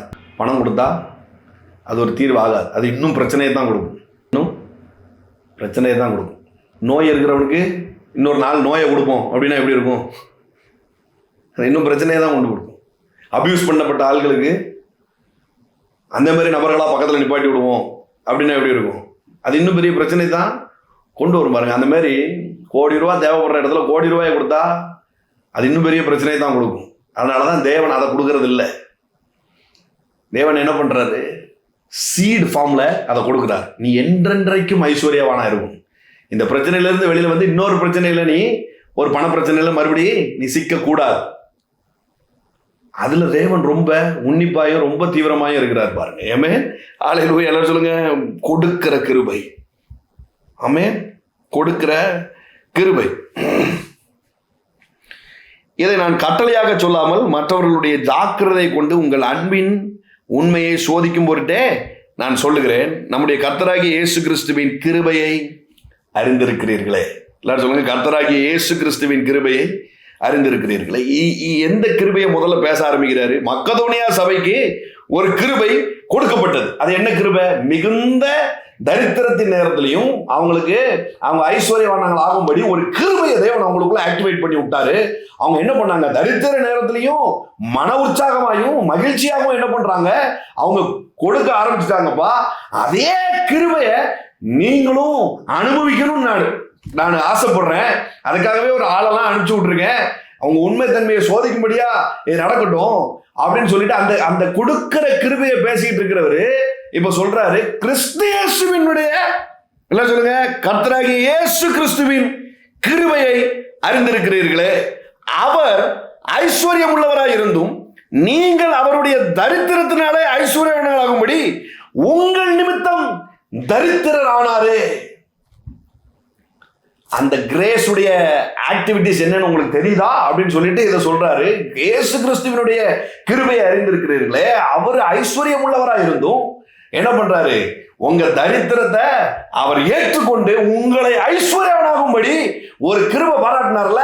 இப்ப அந்த கிருபை அங்க ஆக்டிவேட் ஆயிட்டு, அதனாலதான் தரித்திரனா இருக்கும் பொழுது என்ன பண்றாங்க, கொடுக்க ஆரம்பிச்சுட்டாங்க. நீங்களும் கொடுக்க ஆரம்பிங்க அப்படிங்கிறாரு. மறுபடியும் சொல்றேன், ஒரு கிருபையை பத்தி, மக்கதோனியா சபைக்கு உண்டான ஒரு கிருபையை பத்தி கொரிந்து சபைக்கு பவுல் பேசிக்கிட்டே வரார். அவங்களுக்கு ஒரு கிருபை இருந்துச்சு, தரித்திரனா இருக்கும் பொழுது கொடுக்க ஆரம்பிச்சிட்டாங்க, மனமகிழ்ச்சியா கொடுக்க ஆரம்பிச்சிட்டாங்க. அதே மாதிரி கிருபையில நீங்களும் பெருகணும்னு சொல்லி எனக்கு ஆசையா இருக்குது. இயேசு கிறிஸ்துவினுடைய கிருபையை நீங்கள் அறிந்திருக்கிறீர்களே, அவர் என்ன பண்ணாரு, தரித்திரத்தை எடுத்துக்கொண்டு ஐஸ்வர்யத்தை சப்ளை பண்ணார்ல, அந்த கிருபை தான் அங்க ஆக்டிவேட் ஆயிட்டு இருக்கு. அதுதான் உங்களுக்கும் ஆக்டிவேட் ஆக வேண்டி இருக்குது அப்படிங்கிறார்.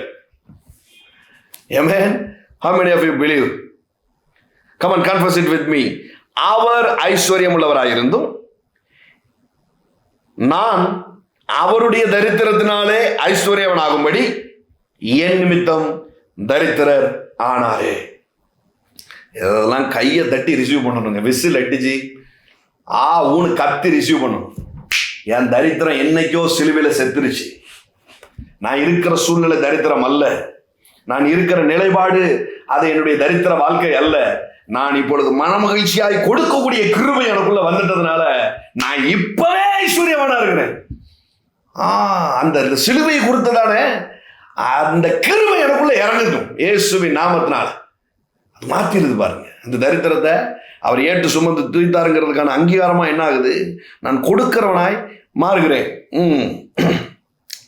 இதை குறித்து என் யோசனையை உங்களுக்கு அறிவிக்கிறேன். இதை செய்வதற்கு மாத்திரமல்ல, செய்ய வேண்டும் என்று உற்சாகப்படுத்துவதற்கும் ஒரு வருஷமாய் ஆரம்பம் பண்ணின உங்களுக்கு இதுவே தகுதியாகும்.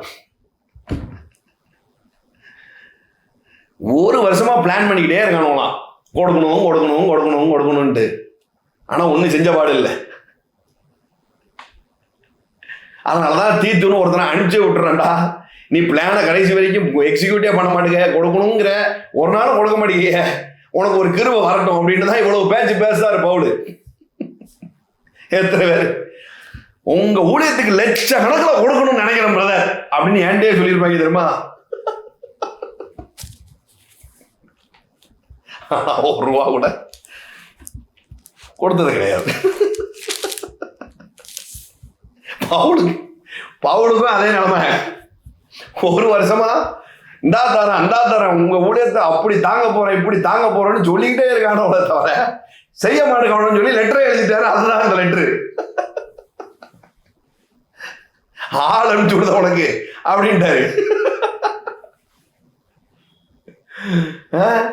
ஆள் அனுப்பிச்சு விடுத இன்னும் ஒரு வருஷமா இந்தா செக் எழுதிட்டேன் பிரதர், இந்தா போட்டுறதன் பிரதர், அந்தா போட்டுறேன் பிரதர்ன்னு சொல்லிட்டு இருக்கேன். தீத்து அனுப்பிச்சு விடுதேன், ஒழுங்கா அந்த கிருபைய விளங்குறதுக்கான வழியை பாரு. அவர் தரித்திரர் ஆயிருக்கிறாரு, நீ ஐஸ்வர்யமான ஆகணும்.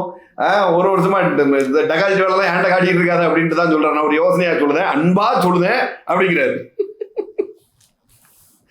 இதை குறித்து என் யோசனை உங்களுக்கு அறிவிக்கிறேன். இதை செய்கிறதுக்கு மாத்திரமல்ல, செய்ய வேண்டும் என்று உற்சாகப்படுத்துறதற்கும் ஒரு வருஷமாய் ஆரம்பம் பண்ண உங்களுக்கு இது தகுதியா இருக்கும். இப்படி செஞ்சாதான் உங்களுக்கு எல்லாம் சரியா இருக்கும் அப்படின்ட்டு. ஆகையால் இதை இப்பொழுது செய்து நிறைவேற்றுங்கள். கொடுக்க வேண்டும் என்கிற விருப்பம் உண்டாகிறது போல உங்களுக்கு உள்ளவைகளில் எடுத்து அதை நிறைவேற்றுதலும் உண்டாவதாக. விருப்பத்தோடு இருந்தா மட்டும் போதாது, செய்ய ஆரம்பி அப்படிங்கிறார். ஏமே ஆலையில் எத்தனை பேர் விசுவாசிக்கிறீங்க? லட்சக்கணக்கில் விதைக்கணும். ஆலையிலூயா லட்சக்கணக்கில் விதைக்கணும். எனக்கு ஒரு ஆசை பாருங்க, எனக்கு ஒரு ஆசை. என்னுடைய எக்ஸ்பென்சிவ்லாம் எடுத்து பார்க்கும் பொழுது அதில் நான் ட்ராவல் பண்ணது, நான் சாப்பிட்டது, வீடு எக்ஸ்பென்சிவ், இதெல்லாம் கம்பேர் பண்ணும் பொழுது விதைச்சது ஜாஸ்தியாக இருக்கும். ஏமே ஹல்லேலூயா. இந்த மந்த் அப்படி ஒரு விஷயத்தை ரிலீஸ் பண்ணி விட்டுருக்கிறேன். பல மாதம் அப்படி செஞ்சுருக்கிறேன். நான் அக்கௌண்ட் அடிக்கடி ஜீரோ பண்ணி விட்டுருவேன். பட் கால்குலேட் பண்ணி பார்த்ததில்லை எவ்வளவு இது பண்ணுறோம் அப்படின்னு. இருக்கும் மற்ற எக்ஸ்பென்சிவை கம்பேர் பண்ணும்பொழுது இது ஹையஸ்டாக இருக்கும். பட் ஓவராலாக பார்க்கும்போது, ஃபார் எக்ஸாம்பிள் ஒரு மாதத்துக்கு 1.5 லட்ச ரூபா செலவழியுதுன்னா அதில் 75,000 ரூபா என்னுடைய விதைப்பின் செலவு அப்படின்னு இருக்கணும். இது எனக்கு ஒரு பெரிய தீராத ஆசையாக உண்டாயிருக்கு. ஏமே ஹல்லேலூயா.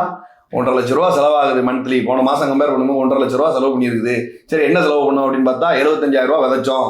அப்படி சிம்பிளாக வரணும். Amen hallelujah. I declare the same grace in the name of Jesus. Hallelujah. ஒரு மந்த்லி எக்ஸ்பென்சிவ் எடுத்து பார்க்கும் பொழுது கொடுத்தது அதிகமாக இருக்கும். நானும் உற்சாகமாய் கொடுத்தது அதிகமாக இருக்கும். அப்படி ஒரு கிருபையை உங்க வாழ்க்கை மீது நான் டிக்ளேர் பண்றேன்.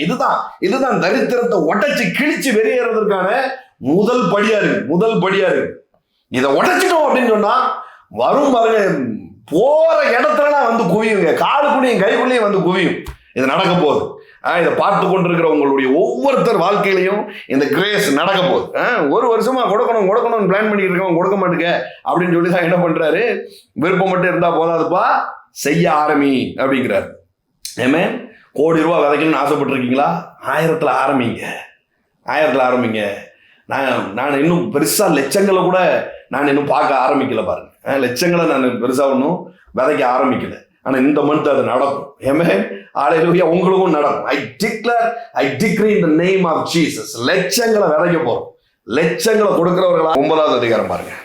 ஏன் இதை பற்றி அதிகமாக பேச வேண்டியிருக்குது கொடுப்பதை பற்றி அப்படின்னு சொன்னால், உன் பொக்கிஷம் எங்கேயோ அங்களுடைய இருதயம் இருக்கும்னு ஆண்டவர் சொல்லிட்டார். Jesus God versus Satan, God versus demon அப்படி கிடையாது. சாத்தான்லாம் ஒரு விஷயமே இல்லை, டீமன்லாம் ஒரு விஷயமே இல்லை, ஈவில்லாம் ஒரு விஷயமே இல்லை.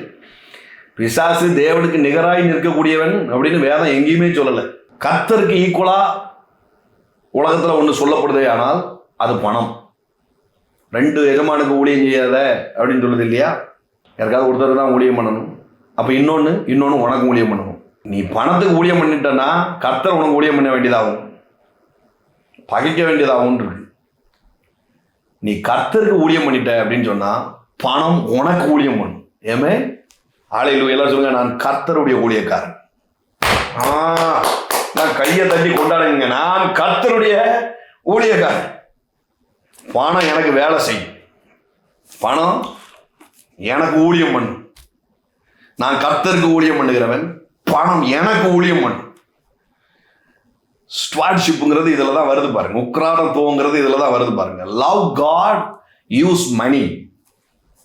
கர்த்தரை யூஸ் பண்ணிட்டு நான் தேவனை நேசிக்கிறேன், பணம் எனக்கு வேலை செய்யும். கமான் சே, நான் தேவனை நேசிக்கிறேன், பணம் எனக்கு. முதலாவது தேவனுடைய ராஜ்யத்தையும் அவருடைய நீதியும் தேடுங்கள், இவைகள் எல்லாம் உங்களுக்கு கூட கொடுக்கப்படும். இதெல்லாம் உலகம் அப்படியே அல்ட்டு பிறட்டு உட்கார்ந்து தேடி திரிச்சுக்கிட்டு இருக்குது. ஆனா இதெல்லாம் உன்னைய ஃபாலோ பண்ணும் அப்படிங்கிறார். பணம் உன்னைய ஃபாலோ பண்ணும். எல்லாரும் சொல்லுங்க, நான் கர்த்தருடைய ஊழியர். நான் ஊழியம் பண்றதுனால நீங்க ஊழியம் பண்றீங்க பிரதர், தைரியமா சொல்றீங்க. இயேசுவை சொந்த ரட்சகமா ஏற்றுக்கொண்டீங்கன்னா you are a servant of God. உங்களுக்குன்னு சில பணிகள் இருக்குது. கர்த்தர் ஏதோ ஒரு பணிக்காக தான் உங்களை அந்த உலகத்துக்கு வைத்திருக்கிறார். அதற்காக தான் எல்லா பணமும் உங்கள்கிட்ட ஓடி வர வேண்டியது இருக்குது.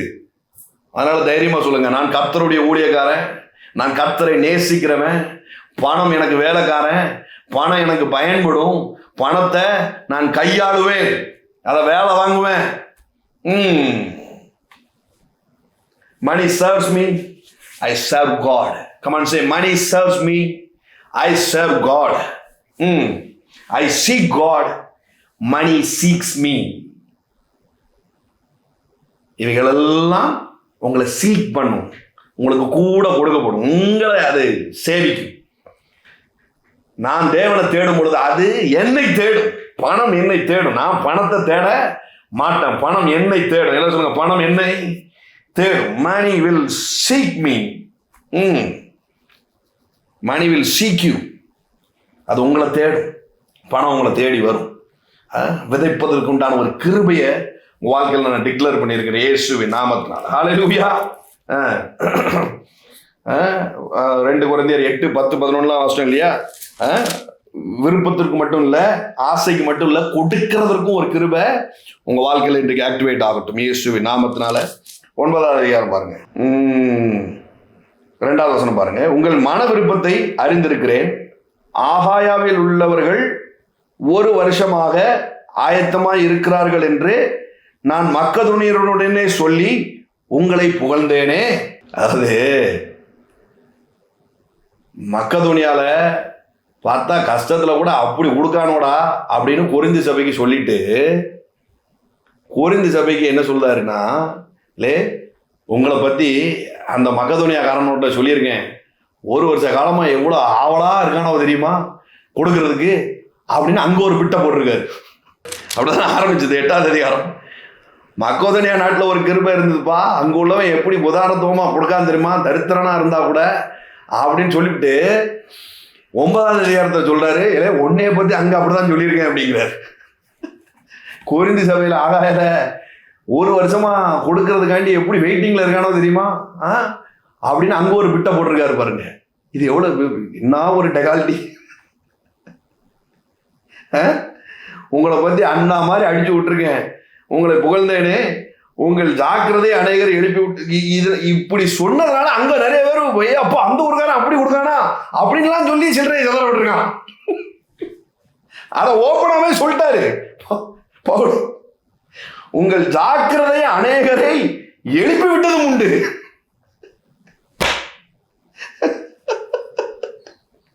அப்படி இருந்தும் உங்களை குறித்து நாங்கள் சொன்ன புகழ்ச்சி இந்த காரியத்தில் வீணாய் போகாமல் நான் சொன்னபடி நீங்கள் ஆயத்தப்பட்டவர்களாக இருப்பதற்கு இந்த சகோதரரை அனுப்பினேன். இங்க பாரு, உன்னைய பத்தி அம்புட்டு சொல்லியிருக்கிறேன், அதெல்லாம் வீணா போயிடக்கூடாதுங்கிறதுக்காண்டி இந்த பயனோட அனுப்பிச்சு விட்டுருக்கேன், ஒழுங்கா அமௌண்ட்டை கொடுத்து விடு அப்படின்ட்டு. ஒழுங்கா அந்த கிருபையை ஆக்டிவேட் பண்ணி கொடுக்கிறவனா மாறு அப்படின்ட்டாரு. அப்படி இருந்தும் உங்களை சொன்ன புகழ்ச்சி இந்த காரியத்தில் வீணா இப்போ பாருங்க. 4வது வசனம் பாருங்க. மக்கதோனியர் என்னுடனே கூட உங்களை ஆயத்தப்படாதவர்களாக கண்டால் இவ்வளவு நிச்சயமாய் உங்களை புகழ்ந்ததற்காக நீங்கள் வெட்கப்பட்டு போவீர்கள் என்று நாங்கள் சொல்லாமல் நாங்களே வெட்கப்பட வேண்டியதா இருக்கும். ஃபுல் ஏற்பாடும் பண்ணி அனுப்பிச்சிருக்கேன். இப்போ நீ இல்லைன்னு சொன்ன அப்படின்னு சொன்னா நான் உன்னைய போட்டு அங்க தூக்கி பேசுனதுக்கு நீ வெட்கப்பட மாட்டே, நானே வெட்கப்பட்டு போயிருவேன் அப்படிங்கிறான். நானே வெட்கப்பட்டு போயிருவேன், அதனால பார்த்து செய்யி அப்படிங்கிறார் பாருங்க பவுல். ஆகையால் வாக்குத்தத்தம் பண்ணப்பட்டிருக்கிற உங்கள் தான தர்மமானது லோபத்தனமாய் கொடுக்கப்படாமல், தட் மீன்ஸ் இரிட்டேஷனா கொடுக்காம உதாரத்துவமாய் கொடுக்கப்பட்டதா இருக்கும்படியாக அதை ஆயத்தப்படுத்துறதுக்கு சகோதரரை ஏவி உங்களிடத்துக்கு முன்பதாக அனுப்புவது எனக்கு அவசியம் என்று காணப்பட்டது. பின்னும் நான் சொல்லுகிறது என்னவெனில், சிறுக விதைக்கிறவன் சிறுக அறுப்பான், பெருக விதைக்கிறவன் பெருக அறுப்பான். எல்லாம் சொல்லுங்க, சிறுக விதைக்கிறவன் சிறுக அறுப்பான், பெருக விதைக்கிறவன் பெருக அறுப்பான். அவனவன் விசிரமாயும் அல்ல கட்டாயமாயும் அல்ல, தன் மனதில் நியமித்தபடியே கொடுக்க கடவன். உற்சாகமாய் கொடுக்கிறவனிடத்தில் தேவன் பிரியமா இருக்கிறார். ஆமா, சரி, எல்லாருக்கும் பிள்ளைகள் இருக்கு, எல்லா பிள்ளைங்க மேலேயும் அன்பா தானே இருக்குது, எல்லா பிள்ளைங்களும் அன்பா. பட் தகப்பனுடைய இருதயத்தை உணர்ந்த ஒரு பிள்ளை அதன்படியே ஆக்டிவேட் பண்ணும் பொழுது என்ன ஆகுது? பிரியம். எல்லாரும் சொல்லுங்க, பிரியம். ஆண்டவர் சீடு வடிவில் தான் எல்லாமே வைத்திருக்கிறாரு. இந்த சிலுவையின் கிருபையை நீ உணர்ந்திருக்கோ. அவர் என்ன பண்றாரு? மனு வர்க்கத்தை அறுவடை செய்வதற்கு எப்படி சொந்த குமாரனை விதைச்சி அறுவடை செய்தாரோ, இதுதான்ப்பா மெத்தடு. பணத்திற்கும் அதுதான் மெத்தடு. நீ தரித்திரனா இருக்க, குறைச்சல் உள்ளவனா இருக்கேன்னு சொல்லி யோசிச்சுட்டு இருக்காத. நீ இந்த கிருபையை விளங்கிட்டு கொடுக்க ஆரம்பிச்சன்னா என்ன பண்றாரு? என்னுடைய இருதயத்தை நீ உணர்ந்துட்ட, என்னுடைய வழிமுறைகளை நீ தெரிஞ்சுட்ட, இப்ப நீ ஆக்டிவேட் பண்ணிட்ட, அதன் மீது பிரியமா இருக்கிறார். எல்லாம் சொல்லுங்க, பிரியமா இருக்கிறார். லவ் லைக்லாம் இல்லை, இது பிரியம். எல்லாம் சொல்லுங்க, பிரியம். Something special. அப்படி ஒரு உத்து கவனிப்பு இருக்குது கொடுக்கறதுல. ஏமே, அதனாலதான் இயேசு கல்லாப்சி இது காணிக்கை பெட்டி பக்கத்துல உட்கார்ந்து என்ன பண்றாரு? ஒரு பாட்டியம்மா போடுற காசை வேடிக்கை பார்த்துக்கிட்டு இருக்கிறாரு கை கட்டி. எல்லாரும் போட்டுட்டு இருக்காங்க, அவளும் அந்த அம்மாவும் போடுறது வேடிக்கை பார்க்கும். உங்க எல்லாரும் பாக்கிலும் மேடம் தான் அதிகமாக போட்டிருக்குதுப்பா. நீ எப்படிப்பட்டவன்? நீ லட்சக்கணக்கில் வச்சுட்டு 100 ரூபாயை நீட்டுறதுக்கு அந்த யோசிச்சுட்டு நீட்டிட்டு இருக்க. ஆனால் அந்த அம்மா அப்படி இல்லை, வச்சிருக்கதே 20 ரூபா, அதை அப்படியே தூக்கி போட்டுருச்சு பாரு. இது நம்ம தரித்திரமா இருக்காது அப்படின்னு தான் அங்கே சொல்ல வராது. உங்களுக்கு புரியுதா? நான் எப்பவுமே தரித்திரப்பட்டுக்கிட்டே இருந்து 20 ரூபாயே கொடுத்துட்டு இருக்கணும்னு ஆசைப்படுறேன் அப்படிங்கிறதுக்காக அதை சொல்லலை. அந்த உதாரத்துவமா கொடுக்க ஆரம்பிச்சிட்டா பாத்தியா, இனி அவ தரித்திரமா இருக்க மாட்டா. அதுதான் அங்க இயேசு சொல்ல வர்றார். ஏமே ஹல்லேலூயா, ஹல்லேலூயா, ஹல்லேலூயா. கட்டாயமாயும் அல்ல, விசனமாயும் அல்ல. பாருங்க, உற்சாகமாய் கொடுக்கிறவனிடத்தில் தேவன் பிரியமா இருக்கிறார். 8வது வசனம், மேலும் நீங்கள் எல்லாவற்றிலும் எப்பொழுதும், கமான்சே, இது இது இது ஐஸ்வர்யத்திற்கான டிக்ளரேஷன் வேர்டு. எல்லாவற்றிலும் எப்பொழுதும், எல்லாவற்றிலும் எப்பொழுதும். ஆமா, ஸ்கூல் ஃபீஸ் கட்டும் போதும் எப்பொழுதும், ரெண்ட் கெடுக்கும் போதும் எப்பொழுதும், சொந்த வீடு கட்டும் போதும் எப்பொழுதும், பிசினஸ் பண்ணும் பொழுதும் எப்பொழுதும், ஒரு சூப்பர் மார்க்கெட் போகும் போதும் எப்பொழுதும், ஷாப்பிங் போகும் போதும் எப்பொழுதும், ஊழியத்துக்கு கொடுக்கும் பொழுதும் எப்பொழுதும், சம்பூர்ணமுடையவர்களாயும் சகலவித நற்கிரிகளையும் பெருகுகிறவர்களாயும் இருக்கும்படியாக தேவன் உங்களிடத்தில் சகலவித கிருபையும் பெருக செய்ய வல்லவராய் இருக்கிறார். எங்க கிருபை ஆரம்பிச்சாரு? 8வது வசனத்துல மக்கெதோனியாவுக்கு ஒரு கிருபை உண்டாயிருக்குன்னு சொல்லி அந்த கிருபையை எங்க வரைக்கும் கூட்டு வராரு பாருங்க. 9வது அதிகாரம் 8வது வசனத்திலையும் கொண்டு வந்து நிப்பாட்டுறாரு பாருங்க. அந்த சகலவித கிருபையும் பெருக செய்ய வல்லவரா இருக்கிறார். இப்படி 9வது வசனம் சொல்லுது, வாரி இறைத்தான், ஏழைகளுக்கு கொடுத்தான், அவருடைய நீதி என்றென்றைக்கும் நிற்கும் என்று எழுதியிருக்கிறபடி. ஏமே, மக்கெதோனியா இல்லாத போது கொடுக்க ஆரம்பிச்சது அதே கிருபைய கொரிந்து சபையே நீ வாங்கிக்கோ. அதுதான் தரித்திரத்தை போக்குறதுக்கான வழி. எந்த அளவுக்கு தரித்திரத்தை அது போக்க போது 9வது வசனம் தான் அதற்கான விதையா இருக்குது பாருங்க. வாரி இறைத்தான், ஏழைகளுக்கு கொடுத்தான், அவனுடைய நீதி என்றென்றைக்கும் நிற்கும் என்று எழுதியிருக்கிறபடி ஆகும். விதைக்கிறவனுக்கு விதையும் புசிக்கிறதுக்கு ஆகாரத்தையும் அளிக்கிறவர் உங்களுக்கு விதையை அளித்து அதை பெருக பண்ணி உங்கள் நீதியின் விளைச்சலை வர்த்திக்க செய்வார். ஹல்லேலூயா, ஹல்லேலூயா, ஹல்லேலூயா. நான் முதல்ல சொன்னேன், கமான் டிக்ளேர். உங்க டைரி எழுதுற பழக்கம் இருந்ததுன்னா இப்ப நீங்க எழுதி வைங்க. எவ்வளவு விதைக்கணும்னு முதல்ல எழுதி வைங்க. எவ்வளவு விதைக்கணும், எவ்வளவு விதைக்கணும், அதற்கான ஒரு இவ்வளவு விதைக்கணும்னு முடிவெடுத்துட்டீங்களா? பாதிக்கப்படுற அளவுக்கு விதைங்க, பாதிக்கப்படுற அளவுக்கு விதைங்க. சம்திங் டிஸ்ட்ராக்ட் ஆகணும், ஆமா, ஒரு ஷேக் ஆகணும், அந்த அளவுக்கு இன்னைக்கு விதைங்க. ஹல்லேலூயா, ஹல்லேலூயா, ஹல்லேலூயா. இன்றைக்கு ஒரு பெருக்கத்தை நீங்க பார்க்க போறீங்க. ஆமென். விதைக்கிறவனுக்கு விதையையும் புசிக்கிறதுக்கு ஆகாரத்தையும் அருளுகிறவர் உங்களுக்கு விதையை அளித்து அதை பெருக பண்ணி உங்கள் நீதியின் விளைச்சலை வர்த்திக்க செய்வார். தேவனுக்கு எங்களால் ஸ்தோத்திரம் உண்டாவதற்கு ஏதுவாக இருக்கும் மிகுந்த உதாரண குணத்திலே நீங்கள் எந்த விதத்திலும் சம்பூர்ணம் உள்ளவர்கள் ஆவீர்கள். ஹல்லேலூயா. ஆமென். 14-15 பாருங்க, இப்படி சொல்லி முடிக்கிறார். உங்களுக்காக வேண்டுதல் செய்து தேவன் உங்களுக்கு அளித்த மிகவும் விசேஷித்த கிருபை நிமித்தம் உங்கள் மேல் வாஞ்சியாய் இருக்கிறார்கள். நான் சொல்றேன், நீங்க மல்டிப்ளை ஆகிறதுக்கான ஒரு பெரிய கிருபை இன்றைக்கு உங்க வாழ்க்கையில வேலை செஞ்சிட்டு இருக்குதுங்க. ஆமென். தேவன் அவருடைய சொல்லி முடியாத ஈவுக்காக அவருக்கு ஸ்தோத்திரம் அப்படின்னு முடிக்கிறார். கொடுக்கறத பத்தி பேச ஆரம்பிச்சா பேசிக்கிட்டே இருக்கலாம். நிறைய இருக்குது, இன்னும் நிறைய எக்ஸாம்பிள்ஸ் இருக்குது. வர வாரங்களை நம்ம தொடர்ந்து அதை பேச போறோம். சோழியை முடிக்க போறோம், தரித்திரத்தை. ஆமென். ஹல்லேலூயா. சோழியை முடிக்க போற, சோழி முடிய போகுது தரித்திரத்துக்கு. இனி பணத்திற்காக ப்ரேயர் பண்ணாத ஒரு சூழல் உண்டாக போகுது. ஏமே, அது உன்னை சீக் பண்ணும் அப்படின்னு இருக்கிறார். அது உன்னை ஃபாலோ பண்ணும் ஆண்டவர் சொல்லி இருக்கிறார். I am a servant of God. I serve God. Money will serve me. Amen. Hallelujah. Hallelujah. Hallelujah. God is my God. Money is my servant. Come on, say, money is my servant.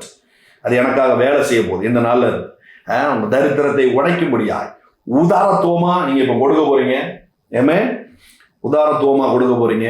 மனமகிழ்ச்சியோடு கொடுக்கக்கூடிய ஒரு கிருபை இன்றைக்கு உங்க வாழ்க்கையில declare ஆகிருக்கு.